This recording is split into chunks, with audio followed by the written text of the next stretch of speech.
Então, jovens, vamos falar hoje de força elétrica. Tá? Na verdade, a gente vai falar da lei de Coulomb, que é quase a mesma coisa. Tá?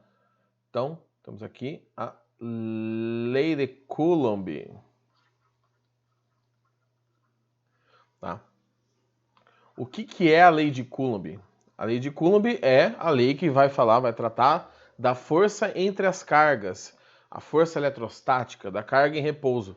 Porque a carga em movimento, aí a gente tem aquela força magnética, né, que nós já estudamos, e aí para descobrir a força total, a gente precisa unir a força magnética com a força elétrica, que a gente chama de força de Lorentz, que é a união dessas duas. Bom, a parte de eletrostática da força elétrica, a gente acaba trabalhando ela sempre comparando com a gravitação. Eu acho que na apostila de vocês está assim também, mas eu vou fazer aqui essa comparação. Então, de um lado, eu tenho uma carga, vou fazer uma carga negativa aqui, uma carga negativa, e uma carga positiva próxima a essa carga negativa. Tá? O tamanho da carga aqui não interessa muito, o tamanho, digo, dimensão, né? Claro que o valor da carga vai influenciar, mas a dimensão aqui não faz muita diferença não. E eu vou comparar com a gravitação. Professor, mas a gente não reviu gravitação esse ano. Não tem problema, porque vocês ainda vão rever a gravitação. E quando vocês forem estudar novamente gravitação, a equação que eu vou passar aqui para vocês de gravitação vai fazer sentido. Por enquanto, é só uma comparação mesmo e não é à toa, porque o Coulomb, que é o cara que estudou aqui a lei de Coulomb, né? Ele usou como base a gravitação newtoniana. Então não é à toa que a gente faz essa comparaçãozinha. Então, vamos aqui colocar o azulzinho na planetinha, o verdinho, enquanto existia matas ainda. E aqui eu tenho a nossa amiga Lua. Tá, então a Lua, os buraquinhos da Lua. Beleza. O que acontece quando você faz essa comparação direta, olhando aqui? As cargas elétricas, nesse caso, vão se atrair. Vocês conhecem a lei de Dufay ou Dufay, que cargas opostas se atraem. Então, vamos fazer a força de atração entre elas, do mesmo jeito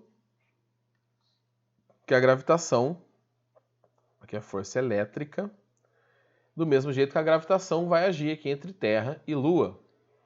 E aí, o que foi que o Coulomb sacou? Ele falou, bom, a equação de Newton para a gravitação, que é essa equaçãozinha que eu vou escrever aqui embaixo, que a força de gravitação entre os corpos celestes é uma constante, a massa do primeiro planeta, a massa do segundo planeta, aqui no caso Terra e Lua, e a distância entre eles ao quadrado. A distância aqui é de centro a centro, só que não ficou aqui muito bem certinho. Então, essa aqui é a distância. Então, o que o Coulomb fez? Ele falou, bom, se eu tenho um sistema análogo, a equação que descreve o movimento deve ser análogo. Isso a gente chama de simetria na física. Quando você olha coisas parecidas e você busca respostas parecidas para esses problemas. Nem sempre dá certo. Tá? Então, aqui eu tenho a distância também entre as cargas, D. E qual foi a lei de Coulomb? O que o Coulomb sacou? Ele falou, bom, a força aqui de interação entre essas cargas é uma constante K, em vez da constante G, depois eu faço a legenda. A carga do primeiro objeto, pode ser a carga negativa ou positiva, a carga do segundo objeto e a distância ao quadrado. Então, realmente, a lei de Coulomb ela é muito parecida com a lei da gravitação, porque é de lá que surge a lei de Coulomb, que você tem esse desenvolvimento, tá? Graças ao trabalho do Newton, que é anterior ao trabalho do Coulomb. Claro que existem diferenças, né? Aqui na gravitação, só para constar, aqui eu tenho uma constante gravitacional, que é um valor que foi medido no laboratório pelo Cavendish. Até hoje é uma medida difícil de ser feita, até em laboratórios modernos, porque qualquer ventinho, qualquer coisa atrapalha, porque a gravidade para massas pequenas não é um negócio assim, palpável, é 10 a menos 5, 10 a menos 6, dependendo das massas ali que estão envolvidas, da distância. Então ele pensou no aparato experimental, e esse K também é uma constante, só que é uma constante eletrostática. Este K sendo uma constante, deixa eu pegar uma outra cor aqui. vocês podem encontrar ele ou na forma de K, na fórmula K, Q1, Q2 sobre D quadrado, ou 1 sobre 4π epsilon zero. O K é a mesma coisa que 1 sobre 4π epsilon zero, que é aproximadamente, deixa eu só mudar a corzinha, que é oh, meu Deus, tá difícil hoje aqui a caneta, hein? Aproximadamente 9 vezes 10 a nona. Deixa eu como mexer esse nono aqui. Nona, aí ficou pior. Vamos mais uma vez. Nona. A unidade é Newton metro quadrado por Coulomb ao quadrado. Tá? Como as fórmulas são parecidas, até as unidades são parecidas, tá? A unidade dessa constante gravitacional é Newton metro quadrado por quilograma ao quadrado. Então, é uma constante dimensional ali, só para fazer aquela multiplicação de cargas pela distância, bater com o valor da força que você vai medir. O que é cada um desses termos? O K a gente chama de constante eletrostática. E normalmente vocês vão encontrar como K0. E tudo que é zero ou é inicial ou é no vácuo. Então esse valor aqui é para o vácuo, mas ele vale também para o ar, porque o ar é basicamente vácuo, é basicamente vazio. E o epsilon zero é a permissividade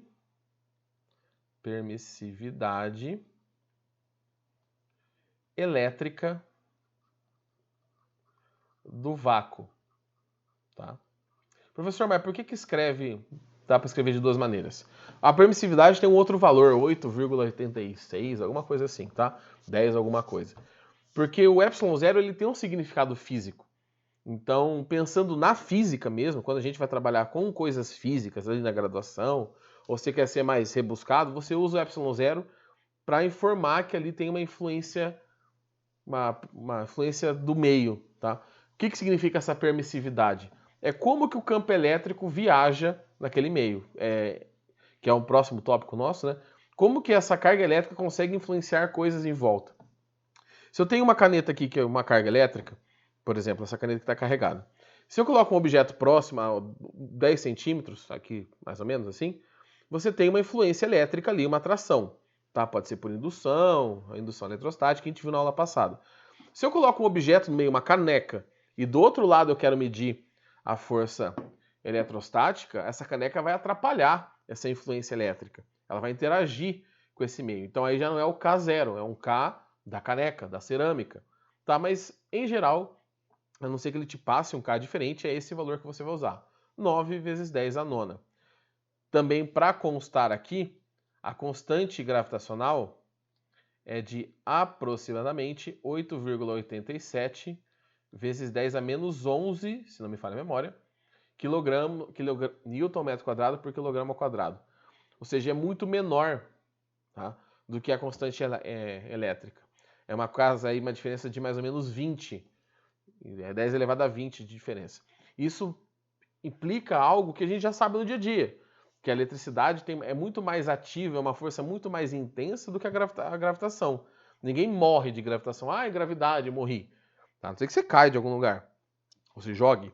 A força elétrica, você tem uma interação maior, você também não morre de força elétrica, você vai morrer de efeitos da corrente, mas você consegue perceber essa interação facilmente, atritando lá o lapisinho, a régua no cabelo e levantando o papelzinho. Quando você faz isso, aquela régua, com algumas cargas trocadas, ela está levantando o papel, ganhando de toda a força gravitacional. Ou seja, o planeta inteiro está tentando derrubar o papel e uma régua carregada com um pouquinho de carga está conseguindo levantar esse papel. Então você tem uma influência elétrica muito maior do que você teria uma influência gravitacional. Então a força elétrica é muito maior que a gravitacional, na casa de 10 a 20 aí. Só que nessa minha comparação, e era percebido isso naquela época, né, ninguém era tonto, tem uma diferença básica entre o sistema da gravitação de Newton para o sistema do Coulomb, que depois eu vou fazer a legenda da fórmula, aguenta um pouquinho, tá? Qual que é essa diferença? É o conceito do campo. Professor, mas a aula é de força, mas não dá para dissociar, não dá para separar isso aqui. Por quê? Se eu falar assim, jovem, vem nesse planeta Terra e desenha como que é a gravidade. Porque a gravidade é o campo gravitacional, o que a gente chama de gravidade, né? Então aqui eu tenho o campo. Deixa eu fazer em outro lugar aqui. Aqui embaixo. O campo gravitacional. Você ia fazer assim, professor, a gravidade é mais ou menos assim, ó. Em qualquer lugar que eu solte um objeto, ele vai cair para o centro do planeta. Beleza, ótimo. E é verdade. Então esse aqui seria o campo gravitacional G. Só que a carga elétrica, dependendo do sinal, ela vai ter comportamento diferente. Nesse caso que eu peguei, de propósito, se eu soltar ali a carga positiva, ela vai cair na direção da negativa. Então, beleza, eu poderia representar o campo assim. Tá? Que seria mais ou menos o movimento da carga positiva em direção da carga negativa. Só que o que acontece se eu trocar a carga negativa por uma positiva? A força não será mais de atração, será uma força de repulsão. Então, quando a gente vai representar o campo gravitacional apontando para o centro, quando a gente vai falar da parte elétrica, a gente tem dois campos, para cargas positivas e para cargas negativas. Então, para cargas positivas, o campo aqui, que são as linhas, que a gente vai falar por enquanto, deixa eu ver se não cortou, eu tenho um campo para cargas positivas, fazer pequenininho, e aqui para cargas negativas. Elas estão distantes, tá? Aquelas não estão influenciando uma a outra, porque senão a gente teria que mudar o desenho do campo. Então, o campo elétrico, a gente representa as cargas negativas. Tem o campo indo na direção da carga, tá? Entrando nessa carga elétrica. E as cargas positivas saindo. Mas, professor, como que foi determinado isso? Foi, como fala? Convencionado, que é esse o sentido do campo. Foi escolhido assim. Aí você pode voltar lá para a parte de corrente elétrica, lá no começo do ano, em que tudo era mais fácil, as pessoas eram livres para andar por aí, tá? Podiam se encontrar. Que a gente fala, que eu falei para vocês que a carga elétrica era um líquido, que eles imaginavam que era um líquido que permeava o universo, e quando você tinha troca de carga, saía da onde tinha mais carga para onde tinha menos. Então as linhas de campo, elas sempre nascem. Meu Deus do céu, o que aconteceu com a caneta aqui? Peraí. Nascem nas cargas positivas, elas começam a sair das cargas positivas e morrem nas cargas negativas. Tá? Então, você tem sempre o início dessa carga aqui e aqui o final dessa linha de campo. Ao contrário do magnetismo. No magnetismo a gente tinha a linha contínua, né? A linha não tinha começo e fim. Você não tinha uma separação do que era polo norte e polo sul. Eles estão sempre unidos. Aqui não, você tem uma separação. Então as linhas elas podem nascer em cargas positivas. Não, elas nascem, na verdade, em cargas positivas e elas morrerão em cargas negativas. Só que você não tem obrigatoriamente algo fechado. Uma carga positiva, ela não precisa existir grudada a uma carga negativa. Ao contrário dos polos magnéticos. Tá bom? Então, agora sim eu vou montar a equaçãozinha lá, fazer a legendinha bonitinha dela com as unidades e vou falar do campo com um pouco mais de calma. Vocês querem um tempinho para dar uma copiada? Se vocês quiserem, nesse tempo eu libero a chamada. Tá liberado já a chamada aí para quem quiser responder, tá? Fica à vontade. Mas se vocês quiserem um tempinho para copiar, eu dou uma segurada aqui.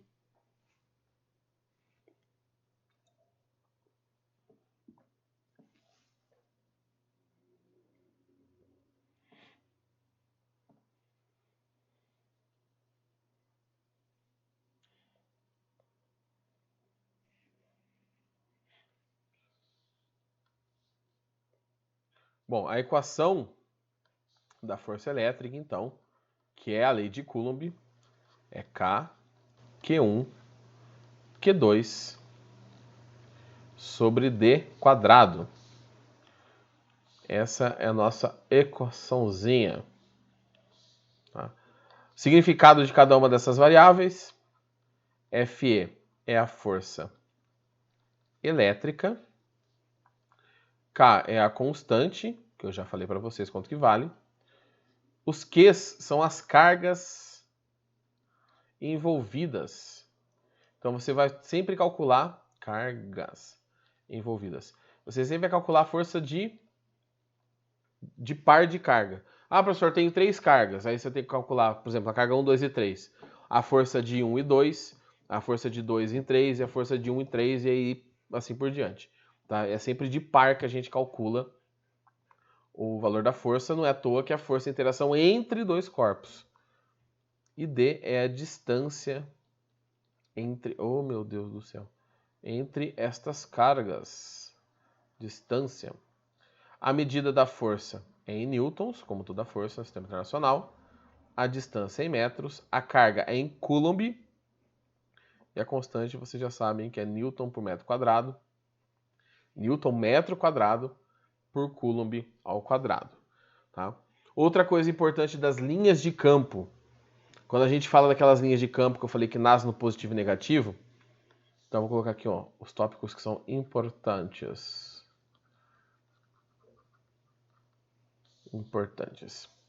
Primeira coisa. Oh, meu Deus. Ainda da equação, antes de falar do campo, você não usa o sinal das cargas aqui. Professor, mas como que eu vou saber então se é atração ou repulsão? Olhando as cargas. Cargas de sinais iguais se repelem, sinais opostos se atraem. Na equação você não utiliza o sinal da carga.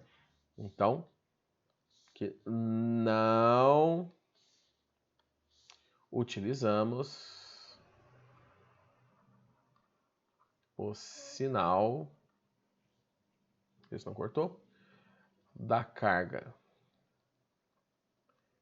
elétrica na lei de Coulomb.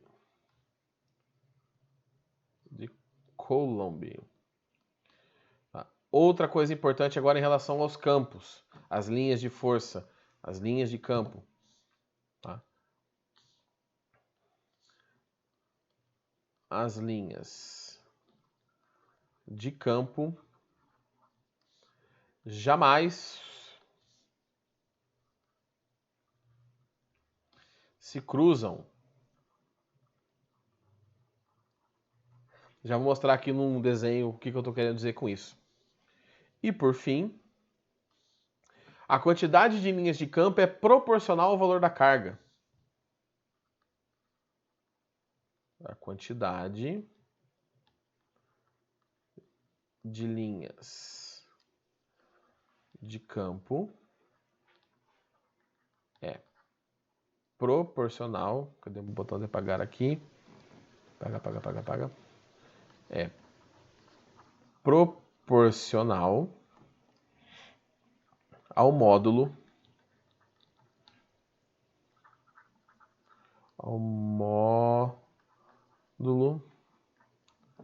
da carga. Tá?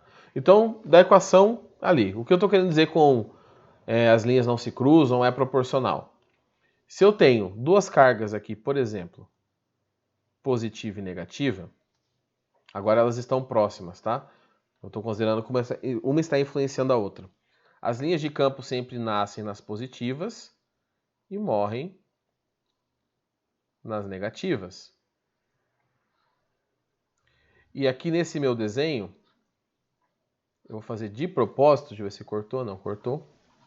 A carga positiva com bem mais linhas de campo do que a carga negativa. Então, nesse meu desenho, eu sei que a carga positiva tem um módulo maior. Eu não sei o valor, tá? Mas olhando para esse desenho aqui, eu sei que a carga, o módulo da carga positiva, é maior que o módulo da carga negativa. Por quê? Porque a quantidade de linhas é maior na carga positiva. E quando eu falo que elas não se cruzam, tá? Por exemplo, agora eu vou aproximar duas cargas de mesmo sinal. Por exemplo, duas cargas positivas, pode ser? E aí eu tenho esta configuração aqui de linhas de campo. Elas vão se aproximar, mas elas não vão se cruzar em nenhum momento. Ah, professor, então eu posso pensar que é por isso que as cargas se repelem? para as linhas de campo não se cruzarem? Não, você não pode pensar isso, por quê? Porque a natureza não pensa, ah, é por isso que eu faço. O campo é um conceito humano, tá? Da ciência humana. Então a gente fala que as linhas de campo não se cruzam. Você pode até pensar assim: ah, eu aproximei, as linhas de campo ficaram tão próximas, não se sobressaindo, e elas se repeliram. Beleza, mas não é por isso que acontece. As linhas de campo não se cruzarem é uma consequência das cargas se repelirem. Você não consegue pegar dois prótons e encostar um no outro com baixa energia. Você precisa de muita energia para colidir dois prótons, para que eles realmente encostem um no outro ali. Tá? E aí você tem aceleradores de partículas para isso. Só aproximando você não consegue. E daqui sai aquela ideia que todas as forças, tirando a gravitacional, são forças elétricas. Quando você segura um objeto, é uma força elétrica, porque os elétrons da sua mão, que estão na eletrosfera, se aproximam dos elétrons do objeto, aqui no caso da caneca, e eles não entram, as eletrosferas não entram uma dentro da outra. Você não tem os elétrons do seu corpo passando para os elétrons da caneca. Então você tem uma repulsão elétrica. Quanto mais você aperta, maior a repulsão elétrica. E quando você quebra um objeto, na verdade você não está transferindo carga para ele. Você só está rompendo a estrutura que ele estava, que formava aquele objeto, aquele corpo sólido. Então quando você passa uma faca em um determinado o objeto está cortando um pedaço de carne, por exemplo, aqueles elétrons, aquela eletrosfera do metal, como o metal é mais rígido, né, a estrutura dele é mais forte, quando você passa em outro objeto não tão forte assim, você tem um rompimento da estrutura, você quebra a estrutura da carne. E é por isso também que a galera fala que o correto é você cortar a carne. Eu não estou cagando regra aqui, tá? Cada um fala o que quiser da vida. Mas quando você vai fazer um churrasco, você corta, ou vai fazer uma carne normal, você corta contra a fibra. A fibra está aqui, por exemplo, são meus dedos, e você corta assim, tá? Porque quando você corta assim, você rompe a fibra da carne e os pedaços fibrosos ficam menores. E aí você não fica aquele chicletão de carne, sabe? Só daquele suco na boca, você consegue mastigar ele com mais facilidade. Então tem a ver com essa parte da força elétrica, da interação. Todas as forças, normal, atrito, a força de contato, que é a combinação de normal atrito, força elástica, todas essas forças, no fundo, são forças de natureza elétrica. Como que uma mola funciona? Você estica a estrutura rígida, que era a princípio rígida, daquela mola, os átomos estão se afastando, a estrutura está ficando mais esticada, e a força elétrica que une, gera aquele metal, acaba fazendo uma força contrária à que você está fazendo, tentando restaurar a forma, a posição de equilíbrio, tá? A forma original dele. Então é uma força restauradora, também é de natureza elétrica, tá? Então é isso que a gente tem da força elétrica, da lei de Coulomb, e para a gente trabalhar com eletricidade, ou a gente aborda com força, tá? A gente pode abordar tudo junto, mas normalmente ou a gente aborda com força e campo, que são grandezas vetoriais, porque toda força é uma grandeza vetorial. Eu vou colocar aqui, apesar que eu acho que não precisaria, que é uma grandeza vetorial. O campo elétrico também ele tem direção e sentido, mas o campo fica para outro momento. Ou a gente trabalha com potencial, que aí quando você tem uma diferença de potencial, você tem uma voltagem. Você tem lá o movimento das cargas por uma diferença de potencial. Só que potencial é veremos também depois de campo, só que é um conceito meio chato de entender, porque ele nasce antes do entendimento do que eram as cargas elétricas. E aí parece que fica meio contraintuitivo a história do que é esse potencial, tá? Alguém quer perguntar alguma coisa, gente? Tá tranquilão? Tá muito rápido? Beleza, tá supimps. Tudo certo. Se tiver de boa, galera, é o seguinte. Para não quebrar, começar o negócio e parar na metade, a gente tem mais, deixa eu ver. Tem mais 10 minutos para começar outra aula. Eu vou fazer o seguinte, vou colocar um exercício aqui só pra gente fazer. E aí o resto eu resolvo na próxima aula. Deixa eu só pegar aqui um exercício de força. Espera um pouquinho.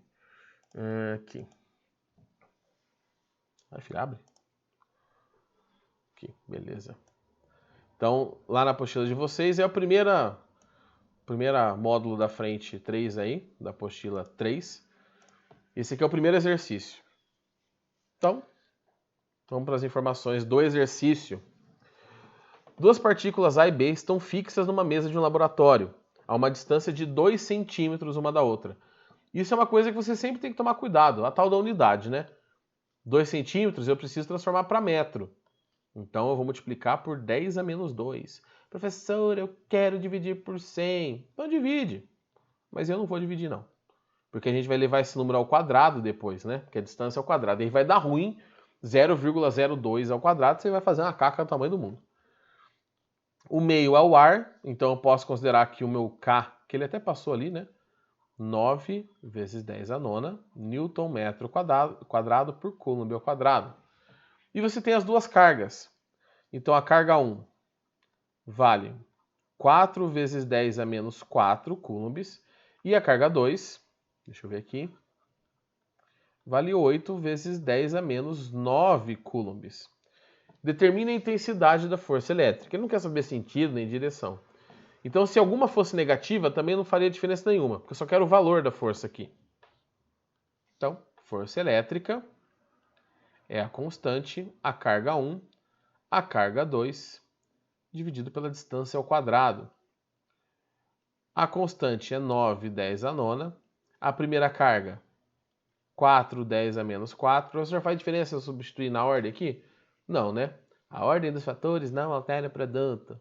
Então tá sossegado, você põe na ordem que você quiser. E a distância, e aqui você tem que tomar cuidado, é de 2 vezes 10 a menos 2 ao quadrado. E aqui o exercício, e várias vezes vai acontecer isso, ele foi bonzinho. Porque 2 ao quadrado é quanto? 4. Então 2 ao quadrado aqui de baixo, cancela o 4 de cima. 10 a menos 2, que está embaixo da fração, ao quadrado é 10 a menos 4. Então, esse 10 a menos 2 aqui cancela o 10 a menos 4 de cima. Porque vai ficar 10 a menos 4 em cima e 10 a menos 4 embaixo. Porque é 10 a menos 2 ao quadrado. E aí você tem que a força elétrica, tá?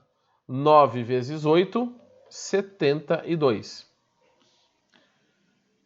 E 10 a nona com 10 a menos 9 cancela também.